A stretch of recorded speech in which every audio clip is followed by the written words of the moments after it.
কথায় আছে স্ট্রাইকার আপনাকে ম্যাচ জেতাতে পারে, কিন্তু টুর্নামেন্ট জিততে হলে লাগবে সলিড ডিফেন্স। সেখানে লিওনেল স্ক্যালোনির ঘোষিত 55 সদস্যের প্রাথমিক স্কোয়াডে জায়গা পেয়েছেন মোট 14 জন ডিফেন্ডার। আর সেখানেই জহুরির চোখে স্ক্যালোনির 26 সদস্যের স্কোয়াডে খুঁজে নেবেন মোট 8 জনকে। কারা হতে যাচ্ছেন সেই প্রতিরক্ষার দেয়াল তুলে দলকে আরও একটি বিশ্বকাপের স্বপ্ন দেখানোর নায়ক? চলুন বিস্তারিত আলোচনা করা যাক। সেন্টার ব্যাক পজিশনে সবচেয়ে বড় ভরসার নাম হবেন ক্রিস্টিয়ান রোমেরো। ইংলিশ প্রিমিয়ার লিগের কঠিন প্রতিযোগিতায় টটেনহাম হটস্পায়ারের ডিফেন্স সামলানোর এই তারকা আগ্রাসী ট্যাকেল, দুর্দান্ত পজিশনিং আর লিডারশিপ দিয়ে নিজেকে প্রমাণ করেছেন বিশ্বমানের ডিফেন্ডার হিসেবে। প্রতিপক্ষের আক্রমণ থামাতে তার টাইমিং এবং বল কন্ট্রোল আর্জেন্টিনার রক্ষণভাগে এনে দেয় আলাদা আত্মবিশ্বাস। বড় ম্যাচে চাপ সামলানোর ক্ষমতাও তাকে স্ক্যালোনির অন্যতম প্রধান অস্ত্র বানিয়েছে।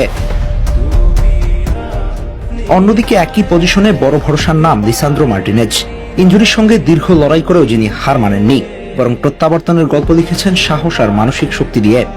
ম্যানচেস্টার ইউনাইটেডের এই ডিফেন্ডার ছোট গড়নের হলেও তার ডিফেন্সিভ ইন্টেলিজেন্স, শক্ত ট্যাকেল আর বিল্ড আপ প্লে অসাধারণ। পেছন থেকে খেলা গড়ে তোলার দক্ষতাও তাকে আধুনিক ফুটবলের অন্যতম কার্যকর সেন্টার ব্যাকে পরিণত করেছে। সুতরাং নিঃসন্দেহে এই পজিশনে রোমেরোর যোগ্য সঙ্গী হবেন তিনি।